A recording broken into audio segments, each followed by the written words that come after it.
Welcome. My name is Dr. Margot Sunderland, and I'm Director of Innovation and Research at Trauma Informed Schools UK. I'm delighted to showcase the work of Josh Tyers, head teacher at Biscovey Academy, Cornwall, a school in an area of severe deprivation. 1/3 of the children have a history of trauma. When Josh took over as head teacher in 2020, he said chairs spent more time in the air than on the floor. At 9:30 in the morning, he would watch out of his window, teachers walking out and not coming back. Supply staff would do a day and never return, until it was nigh impossible to get any supply staff. The children were constantly angry with each other, so they had to be taught in split classes. Exclusions were the highest in the county. Josh trained with Trauma Informed Schools UK. He attended the 11-day diploma course and then moved from being a graduate to being a trainer. What he showcases now are TISCUK interventions, creatively adapted and in some cases added to, as you will see. Hello, my name's Josh Tyers and I'm head of school at Biscovey Academy, and I'm also a TIS trainer as well. And I'm going to talk to you over the next kind of 10 minutes or so about a 3-year school improvement kind of journey, whereabouts we've kind of embedded this culture of trauma-informed schools. And what's really important for me is that we're not just trauma-informed, but we're trauma-responsive. So we know this incredible information, this incredibly life-changing, powerful information. What have we done about it? And so this is what we've done about it. So, to give you a little overview, what makes us special, 56% of the pupils that are on our roll live in the most deprived 0 to 40% of lower super output areas within England. So what we see levels of deprivation equivalent to inner city London, Birmingham and Manchester. The number of pupils on roll that are eligible for pupil premium, free school meals, is currently 1/3 of the school, so the best part of 100 children. That is well above national. We've got 39% of the school that have social, emotional, mental health needs. And at the point at which that I took over in September 2020, we had issued the highest amount of fixed term exclusions within the county. What we also have as part of our school is we know that 1/3 of our school have an A score of higher than 3. How do we know that? So we know that in 2 ways. We build really strong relationships with our parents. So in the event that we need to, we can sit with our parents and conduct the ACE questionnaire. But equally, we know enough about our children's story to kind of build an accurate picture of where we're at in terms of ACEs within our setting. Relationships are placed at the heart of all that we did, and I wanted to build a curriculum that matched the community's needs. Okay. And so just to give you an update and an overview of what it is that I stepped into, and I will tone it down substantially. Here's some of the things. So we saw dysregulated adults trying to regulate dysregulated children. We had high rates of staff absence. We saw several school leaders come and go for no fault of the trust. I work as part of the most incredible academy trust, who are nothing but supportive. But for one reason or another, we weren't able to secure leadership at the time, and therefore kind of they did what they thought was best and what they could at the time. We were blacklisted from supply agencies, and that's no word of a lie either. We had to split classes up because they were just so angry at each other. They just couldn't be together. So it was just safer for them to be split. We couldn't do stuff like Hot Chocolate Club because it became far too dangerous for us to run. Forest School refused to take our pupils because it was becoming too dangerous, and staff would quite literally walk out by 9:30. Like I remember seeing them through this window, walk down the drive, going, this is too much for me. And so what we saw this domino effect. We had significant SMH needs, we had inadequate provision, we had high levels of exclusion, and we had high levels of staff absence. And for me, insanity, this is not my definition, Albert Einstein said, insanity is doing the same thing over and over again and expecting a different result. So we had to strip it back, we had to rethink. And as I said in the beginning, we know that no significant learning takes place without a significant relationship. These children need to feel held, they need to feel seen, and they need to feel safe. And that's what we needed to prioritize. And that's what we did. Disclaimer, don't dip your toe in. And I say that because if you're going to do something, do it well. Do it, step into it wholeheartedly. Don't just go, I've got a TIS trained practitioner and that's their job to sort it out. This starts with me. It then goes to my senior leadership team. It then goes to my extended senior leadership team. Then goes to my teachers, my support staff, my cooks, my cleaners, everybody. This is an everybody thing, but it has to be driven from the top. So don't just dip your toe in. Embrace this. Embrace this not as a scheme that's going to sort out all your behavior needs, but as a way of being. That means people feel like they are valued and that they are important, because they are. They massively are. And that children feel important and valued and safe within your organisation. I've come to the frightening conclusion that I am the decisive element in the classroom. It is my daily mood that makes the weather. As a teacher, I possess a tremendous power to make a child's life miserable or joyous. I can be a tool of torture or an instrument of inspiration. I can humiliate or humour, hurt or heal. In all situations, it is my response that decides whether a crisis will be escalated or de-escalated, and a child humanised or dehumanised. Dr. Hayam Jinot. And so we needed a way in for staff to go, do you know what? This is about me. This is about my own way of being with children and adults. And we needed to kind of reevaluate that, and for them to realize it, not just kind of for us to go around with a stick beating them around it, for them to reevaluate, to reflect and go, do you know what? This is about me. This is about how I interact with children. And this was the biggest and most powerful thing that we kind of initially did with staff, is they read this and they went, I get it. And that was our starting point. And because what we know is, and what Paul Dix has kind of shown us, is that troubled children may not follow rules, but they absolutely will follow a person. So for us, it was incredibly important that all of our children had a person. And that person was an emotionally available adult, and they all had access to them. So we needed to define what that will look like. We needed to train staff on it. We needed to kind of outline our expectations for it.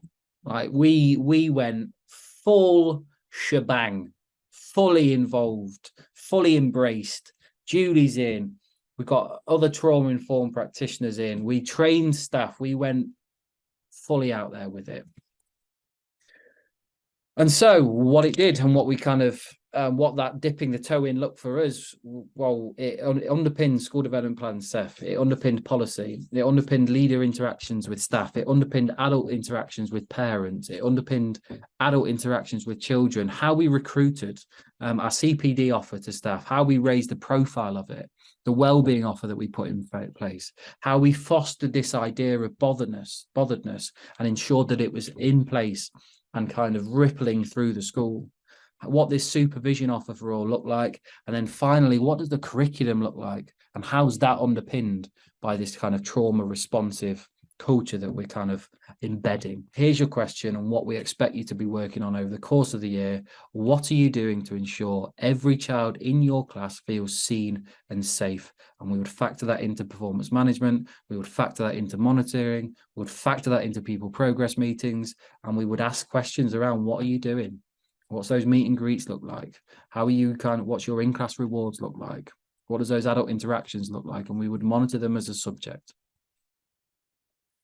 And it kind of initially it started with a relationship policy. So kind of this governs adult and children's responses and interactions. So if you work at Biscovey, what do I expect from you in terms of how you interact with adults, stakeholders, and children? It then kind of fed into our behaviour support policy. And within our class, we have behaviour horizons. We kind of catch those good behaviours and we reward them for it. We give them a positive postcard home. And what we kind of put in place there was restorative practice. So if you end up on white, then it is the person that where the relationship has broken down, where that restorative conversation needs to take place. So if the relationship has broken down between pupil and TA, the restorative conversation is between pupil and TA, not pupil and teacher. So in a trauma-responsive school, there are restorative conversations instead of shaming punishments. These foster social engagement in students rather than social defensiveness and support higher brain reflective functioning. What were you thinking when she got you out? I was like, why did she get me out? I'm her best friend. What are you thinking about right now? I'm just like thinking like that if she doesn't stop it, like it'll be hard to make friends again. Okay, and how are you feeling? A bit upset. So how were you feeling them at the beginning of PE? When things get boisterous, I feel sad just in case anyone gets hurt. I think it affects everyone. Now, do you think anyone's been affected in this? Who do you think affected, Jamie? And I just wondered if you wanted to just tell me who you feel's been affected. That's what you need to happen now. What do you think you need, Caitlin? What do you need, Alia, that will help you? Okay, Matt, what do you need to put this right? What do you think you need to do to sort of repair the harm? Can you tell me what you need to happen from this, Samantha, to put it right? We kind of threw loads of CPD at it, so much CPD at it, and I couldn't showcase all of it. So as soon as they came back after COVID, we prioritised containment and bubbles of botheredness, and we brought Julie, one of the directors of TIS, in. We then looked at the language and embedding this idea of kind of a trauma responsive language, and getting that in place so that all adults were clear and we had a level of consistency around the language that we were using within our everyday interactions with children. So we wanted to outline, if you work here, this is what we expect from you, and this is the stuff that I'm not willing to budge on. So here are some of Josh's non-negotiables. All staff will approach behaviour from a position of social engagement, not social defence. Behaviour is everybody's responsibility. What you walk past, you accept. First attention for best conduct. Focus on the positive. Ensure positive phone calls home are happening each week. All teachers will meet and greet their pupils each morning. Consistent use of whine and pace. These are ways of being with children which ensure engagement, not defensiveness. So let's just look at a few of these now further. This is meet and greet. All right, come on in. We start each day by greeting every kid at the door. Good morning, Declan. You look pretty, Miss Turner. Thank you, baby.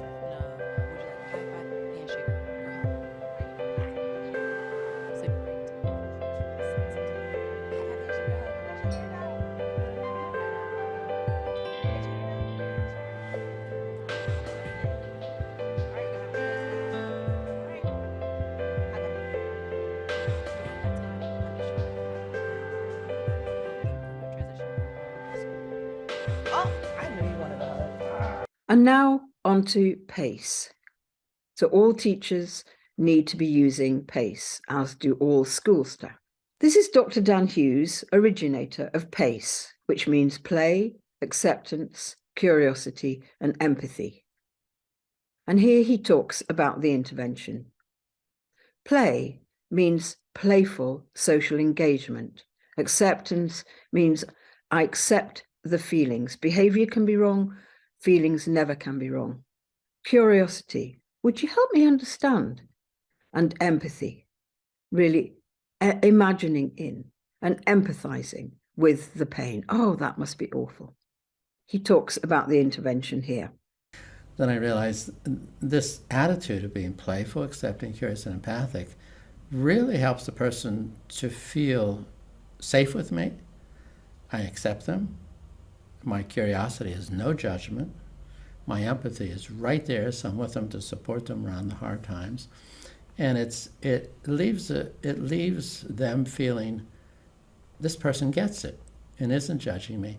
And it helps me to inhibit a tendency just to focus on their behavior, whether it's they did something they shouldn't do or the behavior of trauma, or whatever it is, their behavioral response. If I get distracted by the behavior and don't develop a context of what it means, I'll probably leave the kid with his shame or his fear. Or, I might react with anger at him because he misbehaved. because that's all I see as the behavior. Pace guards me from that. If I have a paceful attitude, then my job is to understand what is the meaning of that behavior and always accept the meaning. So I'm curious about the thoughts, the feelings, the wishes, the intention, the perception that led to the behavior. And when I go there, it's going to be much easier for the child to feel safe with me and for me not to react to the behavior, but to make sense of the behavior. Then we can know what to do about it, if we need to do anything about it. So here's an example of using playful interaction, PACE. This leads to cooperation, whereas punishing interaction leads to conflict. No, you're not running away, Jamie, because it's not safe to run away. You're staying here till I find out what Jordan's going to do, and then we'll find a place that you can go where you'll be safe. And you can take some colouring with you and some of our nice crayons, okay? Will we go and look at the pictures and see? Mum will go pick one so you can colour, and we'll get the good crayons from our room, will we? One, let's go. Up a daisy. One, help me up, I'm stuck, I'm very old. You'll need to help me up, I'm stuck. Help me up. Oh, right, this way to the room. Let's go look at the pictures. Stand up for me. Well, we'll just have to sit here, and everybody who comes past will say, why is Jamie lying on the floor? Has he fallen over? Can he not get up? And I'll have to say, you'll need to step over him, because he's like a big lump lying in the middle of the corridor. What are you going to do if somebody goes like this? Boom! Oh, sorry, I thought it was a rug. What will you do then? No, we're not running away. Well, this is what we can do. We can go and get pictures from the colouring box, because you did a very good picture this morning. It was beautiful. We can go and do that. Right, let's go then.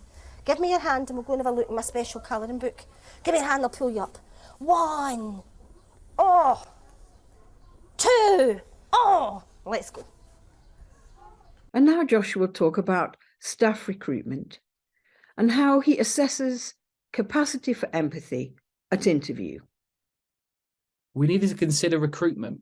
So for various other reasons, it came to a point where we were working in an environment that might not necessarily be for everybody.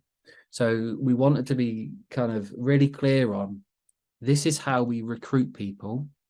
And we wanted to do it through a trauma-informed lens. So in terms of a kind of a structure for employing people, we wanted to make sure that trauma-informed approach underpinned everything that we did. So to give you a very quick overview of what we do here, within that group process, what we're looking for, and we hold it as kind of a 5-minute model. So 2 minutes talking, 2 minutes response, and 1 minute for them to kind of say what it felt like to be heard and responded to. We pose a question. So talk to me about a time that you've really found challenging within your career or in the past year. And then the group respond to them in an empathic way. Such an insightful thing, and so kind of useful for them to kind of meet each other prior to the day. We then obviously factor in a teaching task. Within that, we're looking for kind of relationships. We're looking for their ability to teach, obviously, but we're looking for them to kind of present as somebody that would fit our school nicely. There's then an in-tray task, and that's based on kind of an empathic response. So we give them a scenario that kind of crops up day to day here. So we've received an Operation Encompass call, a child's coming in next, 20, 25 minutes. This is what's happened. What are you going to do about it? We then give them a Santry. Now, this was the most controversial thing that we probably did, but the most powerful thing as well. So this was their Santry work. So we set up the tables. It was conducted by one of my TIS leads. And then this was some of their responses. So these are some of the Santrays from the candidates, and these are some of the responses that they kind of gave to us through their Santry work. So the soldiers represent us all being there for each other, supporting each other, even when things get tough. The shells are the calm space that I want to create in my classroom, an area that provides safe space for children to go to. Okay, so from a task that was a bit out there, we got some of the most incredible information from it. We got emails from candidates that were unsuccessful. I'm emailing to say thank you for the opportunity to visit and interview for the position in your school. You and all your staff were so welcoming, and the whole experience, this interview, team meeting was so lovely, so thank you. For me, that was the best thing ever. The fact that they've come in, they've got a feel for the school, that this is a welcoming, inviting school that's bothered about them as an individual was so important. I want to look at how we're embedding this concept of trauma-informed schools. How are we embedding this ethos? How are we embedding pace? How are we kind of responding to children empathically? I wanted to see where we were at with it, and I wanted to monitor it as a subject. So that's what we do. We run it as a subject. We do learning walks around it. We do pupil voice around it. We do feedback to staff around it. We do CPD around what it is, what areas of development have come out of that learning walk. And all of that's done by my TIS lead. We've got a clear TIS rationale for kind of allocating support to children. They come onto the program of support. They go through a journey with my trauma-informed practitioners, and then there's a clear exit criteria after. I insist on, so one of my non-negotiables, I said the word again, BA way, is the use of wine. So we have children in a position of social defence. We approach them using the language of wine. God, I imagine that you're really struggling today because it's maths, and it's really hard, isn't it? Or what I notice is every time it's French, you're always in the corridor. Can you help me understand why? We're reviewing the behaviour support policy constantly. We want that to be kind of an evolving document. We're tracking interventions with clear exit criteria. We're constantly upskilling staff, providing CPD, and building a mini army in school. And as I said, we do it through learning walks. Building an army in school is really important as well, because what we found is I've got two TIS practitioners, and to kind of get to and kind of all of the children that needed it was borderline impossible. So what we needed was this kind of cascaded CPD offer, and this is what we kind of we handpicked the best part of. I think it was 6 or 7 TAs, and we took them through kind of a 5-week cycle of training. We taught them about containment and botheredness and the language. We gave them kind of attachment theory and attachment games. We kind of gave them an understanding around Santry's. We used big empathy drawing and taught them kind of all about the importance of it. And we looked at kind of social defence and social engagement and how we can kind of best get alongside children when they're in a position of social defence.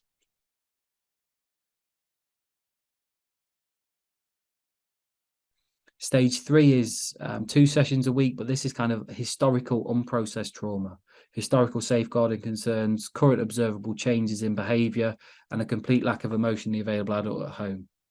Stage 4, they get 3 sessions per week, again, very similar to stage 3, based on the fact that they don't have an emotionally available adult at home, but are presenting with kind of suicidal thoughts, self-harming behaviours, and are currently in a position where there is kind of domestic violence, divorce, or recent loss within the family. Additional to that, and as part of a whole school offer, we have daily check-ins. We have kind of one-to-one 15-minute sessions with their TAs in class. We have meet and greets, and we kind of we run a nurture group at lunchtime and break times that equip children with the skills they need to go out and be successful in the playground. We log it as we would do any kind of subject monitoring work. My TIS lead has an intervention log. And then, as I was talking about exit criteria, we want to get the children on the programme. We want to give them the skills they need in order to kind of process the trauma that they've been through. But what we don't necessarily want, and it may be the case, we don't necessarily want them on them for the 6 years they're with us. So what we wanted is a real clear kind of exit criteria for, do you know what, we've recognised the need, we've put in a level of support, and now what we can see is X, Y, and Z. And for us, the exit criteria was they're able to name the pain, so they can affect label. We've seen them move from block trust to trust. We can see that they've developed a coherent narrative over time and are able to articulate that. And they begin to practice self-regulation using the techniques taught throughout the therapeutic work.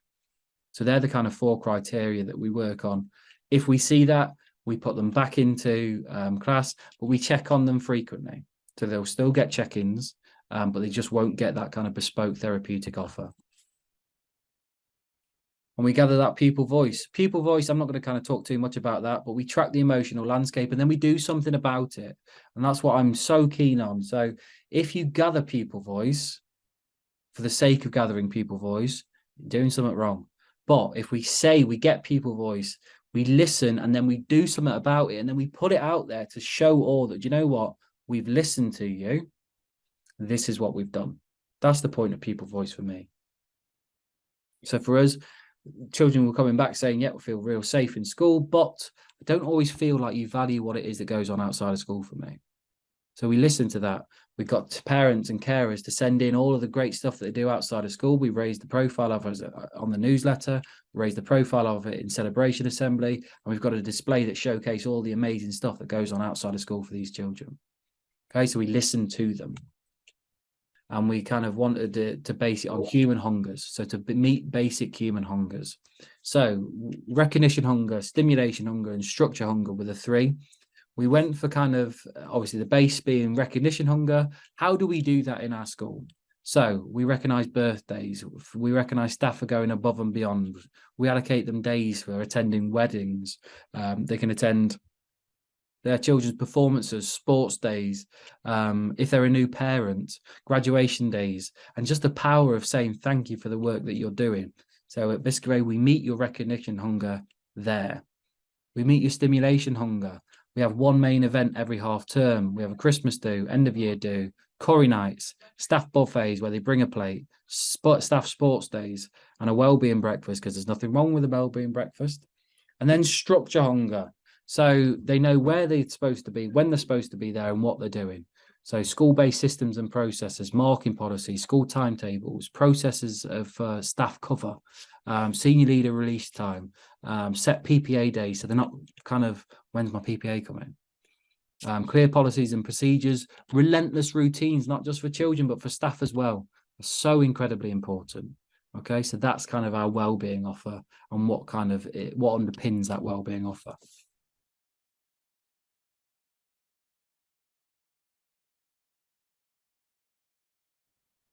Supervision, I'm the biggest advocate of supervision. It's so incredibly important that people are given a space where they can kind of take what's not bearable and kind of hand it over to someone who can then reflect it back to them and go, do you know what? I can see things are really tough. Have you thought about this? Okay, so we have a wellbeing offer, a supervision offer, in place. I access it kind of fortnightly. My assistant heads access it collectively half-termly. Teachers then access it, led by my senior leadership team, and then my teaching assistants access it, led by the teachers. Okay, so important that it's a space where people feel heard, where they feel validated, but not a space to moan in. Okay, I say that kind of with the best intentions. It's a really purposeful space. It's a space for people to bring what it is that they're struggling with and work through it collectively. Okay, we can work through any kind of gripes or groans that people may have in other spaces, but this is a real purposeful, practical space.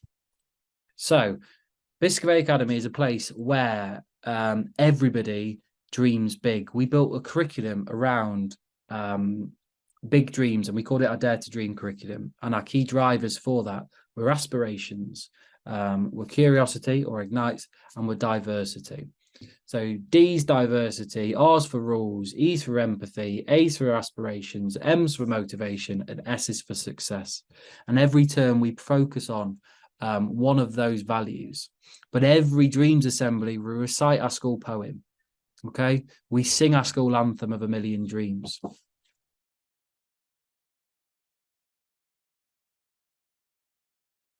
And then we've got dreams. Oh, we've got dreams. So I've got a dream team. And what I wanted from this dream team is to install this idea that, you know what, anything is possible. I didn't know if it was at the time. Turns out it is. But this is about developing this idea and a school that's based on experience that they might not get if we don't provide it to them. So we stopped on 10 big dreams to have achieved by the time they leave year 6. So we've got everything from visit a city, watch live sport, go to a theatre, skydive indoors. That was tricky to do anything other. Hold a concert on the field, visit a university, take part in a musical, visit museums, fly on a plane, record a single. Everything on that list is possible. Even flying on a plane, believe it or not. We take children to Bath. We take children to Cardiff. We're taking 50 children next week to watch 2020 cricket in Somerset. We take children to theatres in London, skydiving, Basingstoke's the closest one. It takes effort. But when you've got a team that are bothered and are invested in what it is that we're selling, and the belief that this trauma responsive approach is front and centre, they will go above and beyond. That's the plane we go on. I know. And he's an ex-pupil. So cool. But we show you what's possible. We show you ex-pupils that have gone on to do well. We have careers day where we invite them in to talk through their careers, what they do, how they got there, what they got from school, and how that's kind of given them the skills they need in order to progress further in the career. We have local councillors, so vice chairman of Cornwall Council came to our school. We've got rugby players, we've got teachers, we've got RAF pilots, we've got nurses, all of which want to give back, and all of which show our children what is possible if you believe it to be. Here's some of the places we go. So what's the impact? The impact is significant. The impact is significant. If you don't dip your toe in, if you commit wholeheartedly to it, the impact is significant. Supply costs. I had a 6-figure supply outgoing. I have no outgoings for supplies. My exclusion rate was the highest in the county. I now don't have any.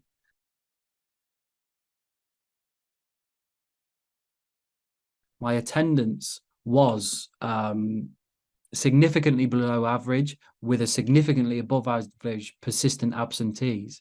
It is now in line with average, in line with national, and my persistent absentees is well below national. My teacher retention is, I want to say nothing's perfect. I have no teacher turnover. I have one teacher that's left in the last 2 years because they needed to relocate. Okay, people want to be here because it's a lovely and amazing and incredible place to be, where teachers are bothered, staff are bothered, and the offer to these children is based on community need. But it took time to get here. It took a long time to get here. Well, my top tip is, 1, don't dip your toe in. Commit wholeheartedly and do nothing else. Believe in this. Embrace it from the top down. Make sure that it is what colours your water, and make sure that when you cut you open, you read TIS through the middle of it. And don't just be informed. Be responsive. We can give you all of this incredibly powerful, purposeful information, but what you do with it is the most important thing. Thanks for listening.